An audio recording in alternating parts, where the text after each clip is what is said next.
Hammaga assalomu alaykum. Biz SQL da masalalar ishlashda davom etamiz. Navbatdagi masalamiz quyidagicha.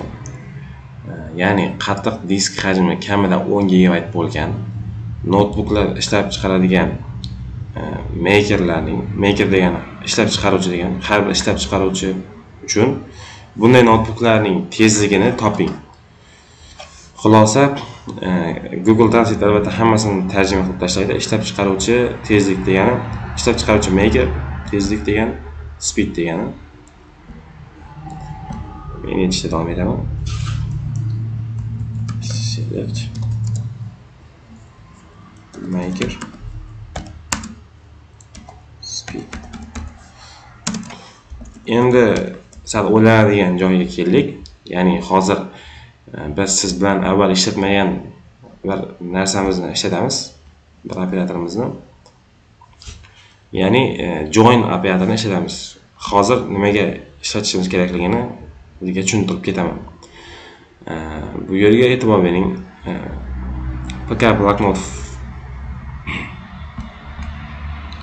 Ya'ni notebooklarning tezligini chiqarishimiz kerak va modellarini chiqarishimiz kerak. O'sha notebooklarning modelini kim ishlab chiqarganini chiqarishimiz kerak. Model adashib ketgan, uzr kechirasizlar. Makerlarni chiqarishimiz kerak.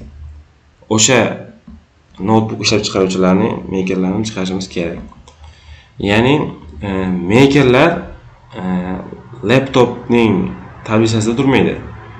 Biz ko'rsangiz mana code, model, speed, mana bu yerga bosam aniqroq ko'rinadi. Mana jadval. Maker produkt turibdi, lekin produktda speed yo'q.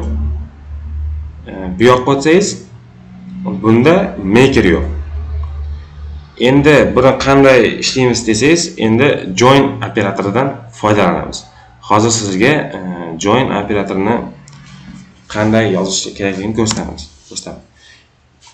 Maker qaysi tablicada turibdi? Albatta produkt degan tablicada turibdi. Produktni kiritaman. Endi join so'zini yozaman. Speed qaysi tablicada turibdi? Bu PC da turibdi. PC ni kiritaman. Endi 10 deb yozib, qaysi ikkalasida ham qaysi bir narsa bo'lsa, modelmi, speedmi, rammi, o'sha narsani kiritib ketaman. Ikkalasida ham bor narsani. Ya'ni produktda ham model bor. Laptopda ham model bor.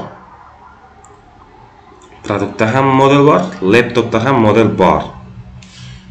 Shuning uchun ikkalasida bor narsani bir-biriga bog'lab ketaman. PC deb yozib ketaman. Laptop. Product. Model va laptop model. Endi oladigan jadvalimiz tayyor bo'ldi.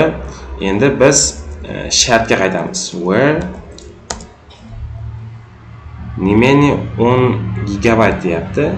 Jotskevich HD'si 10 GB dan kichik emas deyapti.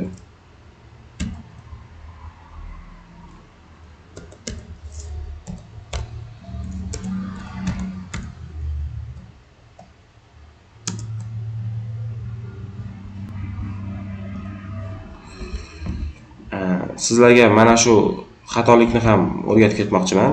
Ваш запрос вернул правильные данные на основной базе, на прошел тест, но не прошел тест на первичной базе deyapti. Bu degani sizning so'rovingiz bu bazada to'g'ri bo'lishi mumkin, lekin boshqa bazalarda xato bo'ladi. Endi